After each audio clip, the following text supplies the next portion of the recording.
You heard it there from the different arms. A call has been made for an urgent review of Nigeria's border security laws, funding model and operational systems as the Army continues to face major operational challenges, now including inadequate manpower, outdated intelligence equipment, and of course, insufficient combat enablers.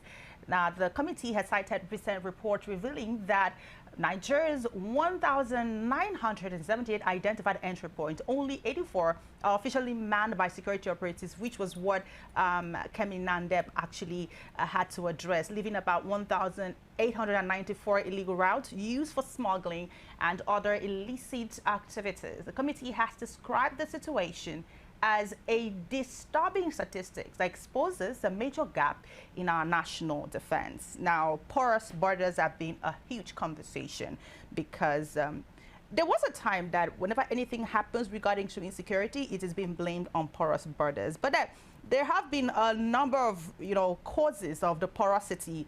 Some say it's about the vast and difficult terrain. Some say it's about inadequate policing, a large number of illegal routes, which of course is about 1,000 plus. And this porosity has led to a number of consequences like security threats, arms proliferation, economic impact, human trafficking, smuggling, a whole lot. And I do believe that if this can be addressed, most definitely we will be heading to somewhere very, very well. All right, it's still NASS Watch. We'll go on a very short break. When we come back, NASS Watch continues.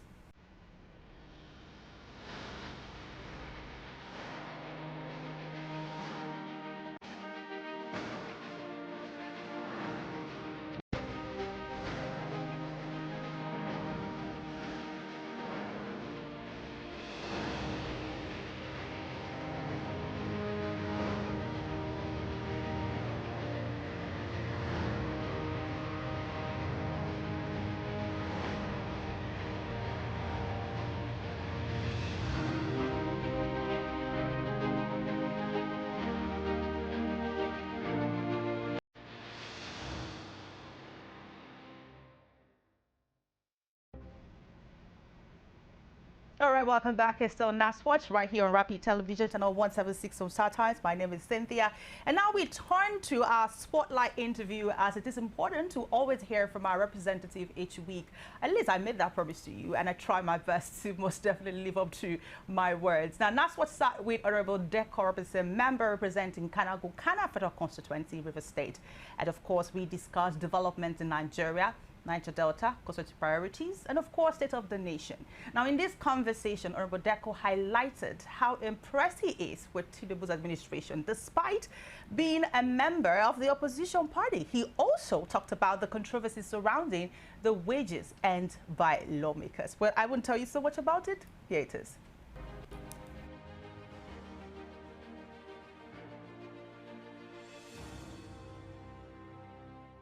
Okay, so it's so great to have this conversation with you, Honorable, and we do hope to have a great conversation. Well, I believe so also. All right, let's start with, do you think that the 10th Senate is living up to its expectation in 2025? Because we've had a lot of complaints from Nigerians that the Senate, the National Assembly is not representing its people well. And of course, you represent your constituency. So do you think that the 10th Assembly is living up to its expectation? Well, let me thank you most sincerely. I think that different people have different ways of looking at these issues. If you look at it, you've been able to say that people say we are here to make laws. That's number one. And laws are being made in the 10th Assembly. We are here to conduct oversight. I'll give you an example. When we roll out budgets here to various ministries, departments, and agencies, these budgets are expected, to affect the lives of all Nigerians, not just some people say the ordinary Nigerians. I don't know who are the ordinary Nigerians. I mean all Nigerians. And we find out if actually what the budget set out to do is what it is doing. That's part of the oversight. We also look at the issue of representation, getting, to get your people to be part of what's going on. Take, for example, one or two projects, are they cited in your constituency? The answer is yes. So if you ask me, the 10th National Assembly, particularly, and especially the House of Representatives, under our able speaker, we are doing very, very well. Yes, we're doing very well. It's for those, we are the ones dancing, so we cannot do a proper assessment of ourselves. Of course, for the year 2025, we are approaching November, but we're in the last quarter. So you can also do, some kind of assessment of what we have done within the period, because it's more than half of the year. So I would say that it's still work in progress. 10th Assembly is doing well by the grace of God. Okay. But if you give me specific areas where you have been told or where you think we're not doing well, maybe I can speak to those areas. Okay. As they affect my constituency. Okay, so let's start off with when it comes to investigative powers. Definitely, you have the power to, investigate matters of public interest and, of course, summon of officials if they are not doing well. But we've realized that we've not seen much of that power being executed. We've had several instances where the House called on certain individuals, summon them, but they don't seem to honor it. In fact, just recently, we had the one who had to send a representative. And I remember that during that particular hearing, the reps did complain that something has to be done about it. And then some of us waited to say, okay, what is going to be done regarding to this situation? But nothing was done. So do you think that you guys are really executing and exacting that power that is bestowed upon you guys? Well, let me say that I don't know of the particular committee you're talking about. Powers. We have powers and privileges. Mm-hmm. And in course of our representation, and we're talking about investigative powers, yes, they're provided. And when a matter comes before you, for example, if in my committee, I request the audience of the chief executive officer of a particular establishment, who I believe, and the committee believes, will be in a position to address the issues before the committee, he will appear before the committee. Sections 88 and 89 are very clear. If he refuses to appear, you compel appearance. So, if have you find... Have you ever had to compel appearance? I have never had that opportunity to compel appearance, because there has not been any reason why I should compel appearance. When I thought I should compel appearance, the next sitting they came. And let me also inform you, if your organization, if I'm oversighting your organization and I want certain information from your organization, and for any reason your chief executive is unable to appear before my committee, if there is evidence to show that these are the reasons why he or she cannot appear, but somebody that is appearing has the mandate of that chief executive, then he has appeared before you. You understand? Because when the mandate is given, it means that whatever is the outcome of that investigation is binding. Do you understand? So it's not only when maybe a minister is supposed to come before you, you summon the minister and compel him to appear. If he refuses, then you issue a warrant to arrest him. It's not only when you see that, coming out of any parliament that shows that they're working. There are better ways and other ways of ensuring that, the things you need to get across and address on behalf of your people are done, without any conflicts. You don't need to go and start fighting chief executives or throwing banters and all of that. If you want any of them before you, they would. Let's look at some of your activities, which is also oversight. You are definitely in charge of,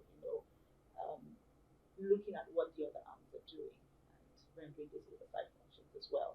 Let's now talk about how you been able to hold the other arms accountable as your duty specifies.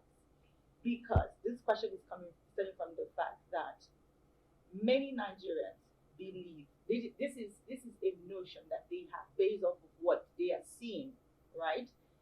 Many Nigerians do believe that the House of Representatives is not, so you're here to correct us, that is not performing its oversight functions. It's not looking in depth into the activities of the other arms. Now, this is not to say to fight the other arms, but to ask the relevant questions of what they are doing and if it is in alliance with the everyday Nigerian. Well, first of all, I think the general notion stems from the fact that it is believed that the National Assembly or the House of Reps, as the case may be, has one very big stick that we wield around. It's not like that.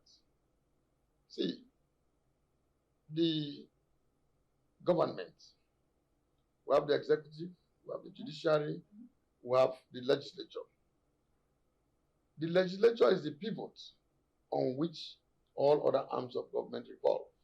Yeah. I say so because we provide the funds for any arm of government to spend.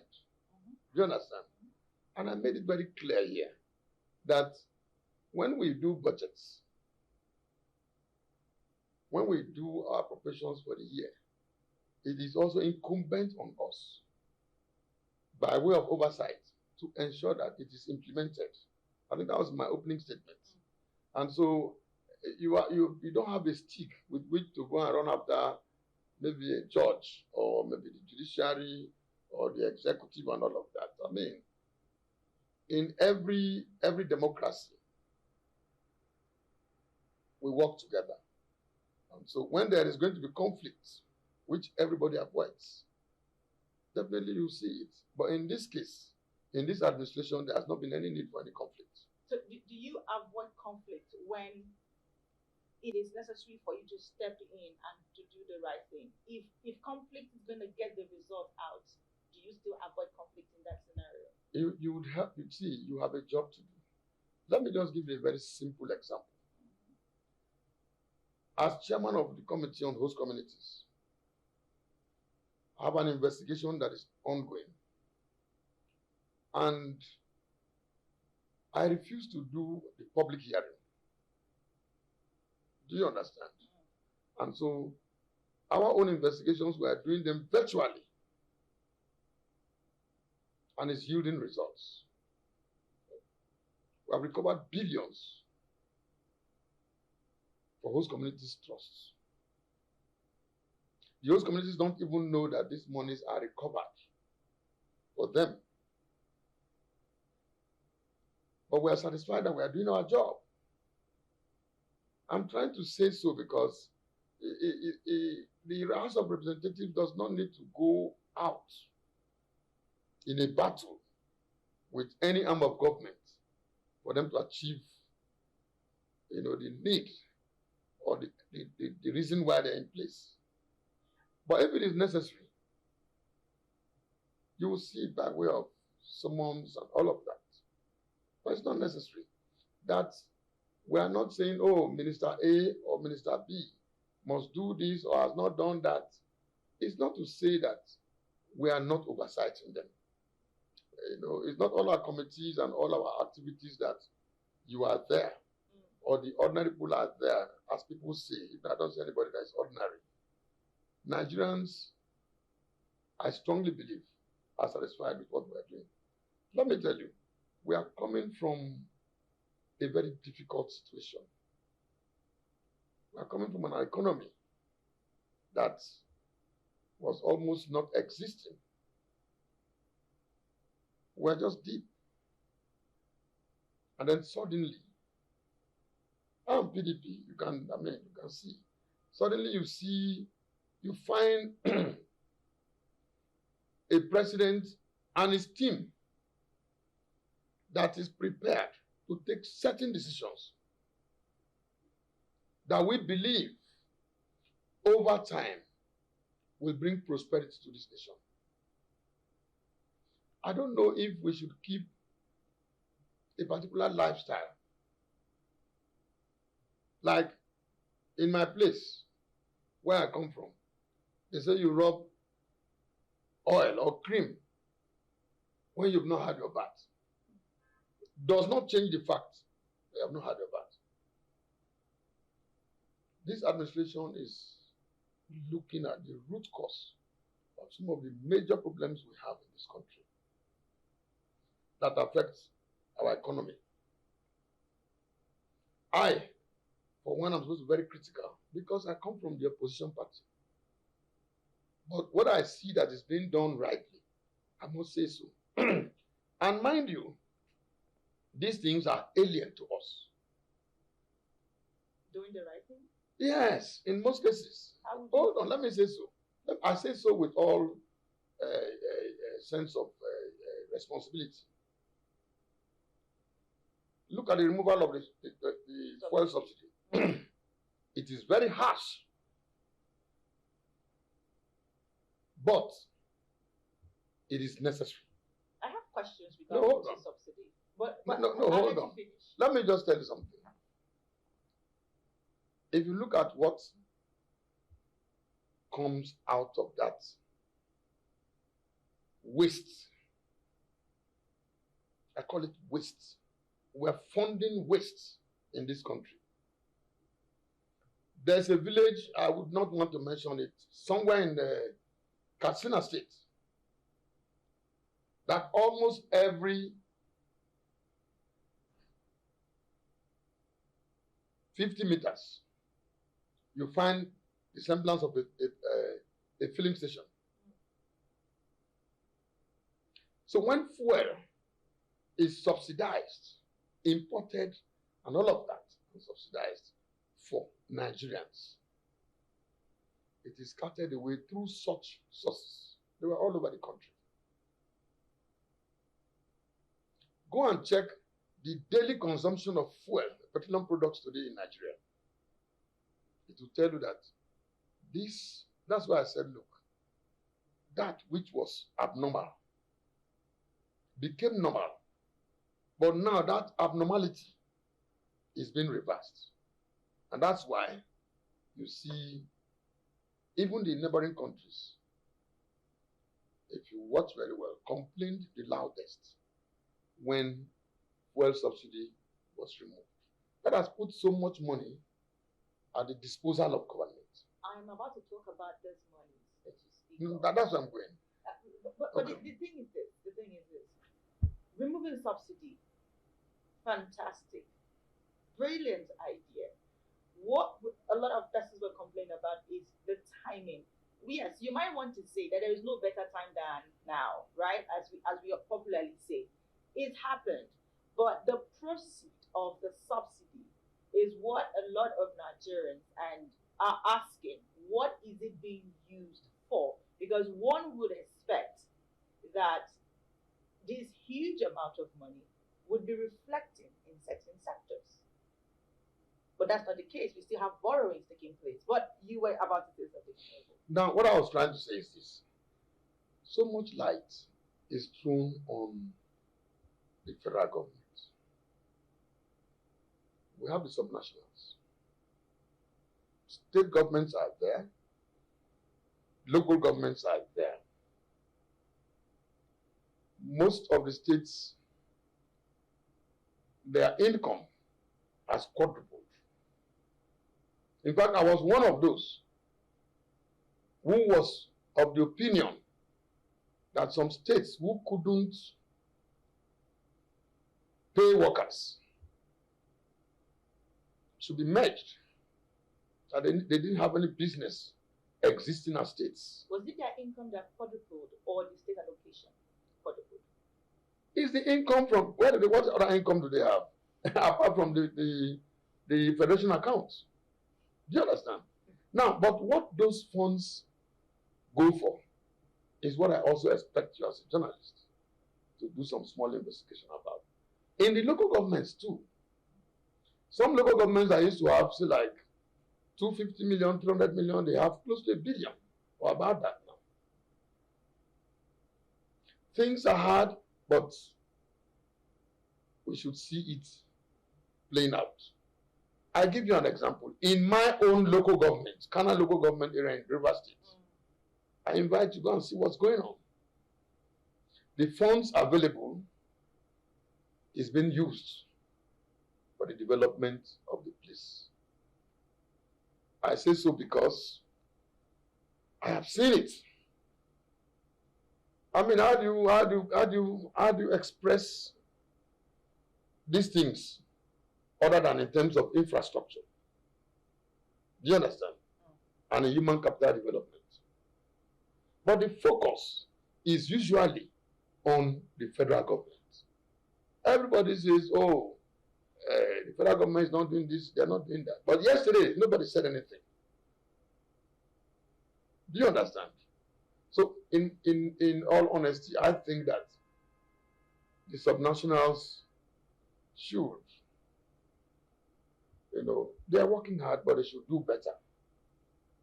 So that what they do also complements what other arms like the local government and the federal government will be doing in most of the states. If you come to my own, okay, look at like the National Assembly. We work so hard every day. She smiles. That's debatable because a lot of, if you ask the average Nigerian outside, he would say, I don't know what our representatives are doing we work. every day. We work. That's why I smile. We work so very hard every day. And you would wake up in the morning before the cameras. Someone wakes up in the morning and says that a member of the House of Reps takes home 9 million naira for wardrobe monthly. It takes home 7 million naira for vehicles and all of that. So you just look at it and you just smile. What do they really take home? No, hold on. You smile. It's time for us to play it. Hold on. And then you smile. I don't know if we have 2 national assemblies. But I can tell you very clearly, as far back as 2008, when I was a member of the Rivers State Assembly, I think I fared better, maybe it was in terms of funding. You fared better in yes, the state level than federal? I say as at the time I was, which is close to 15 years now, what was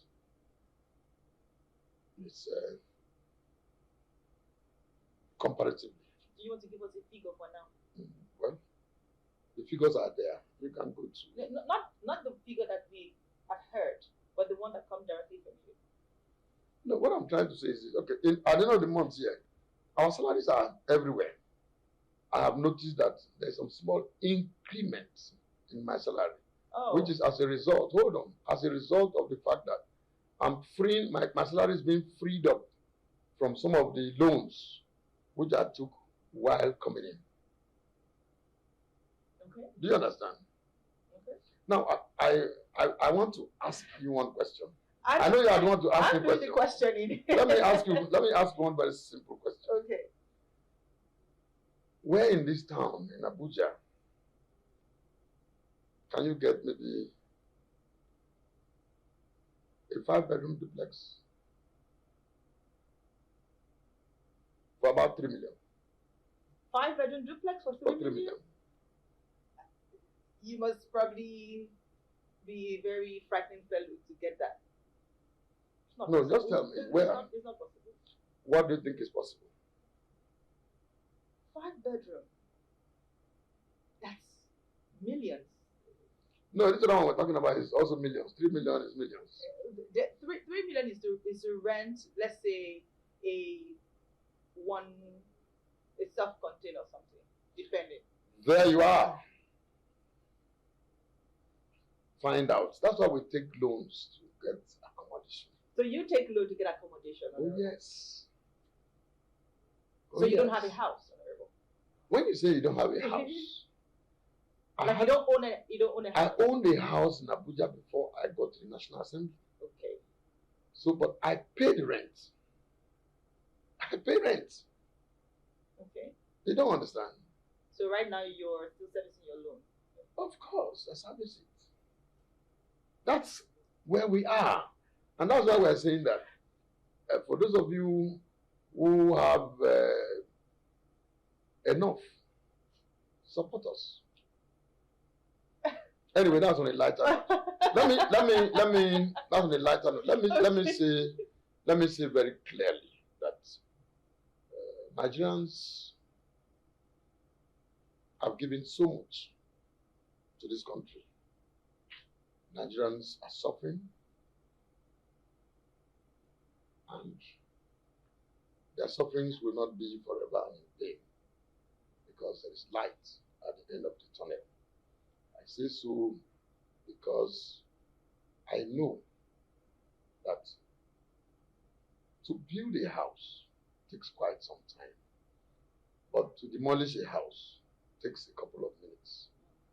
This house was demolished, or was almost falling apart, and the administration is trying to put it together. You would not see an immediate thing, but gradually you will see it. You will see when the fuel subsidy thing came. The costs were so high and was biting. Gradually it is coming down in bits. That's the way our economy will also be improving. You are also aware, just like you're saying, that the country is taking loans and all of that. The administration also is also paying off debts and loans that have already been taken. But what is there is a borrowing. Hold on. I'm asking more. There is a borrowing plan that already was in place. Do you understand?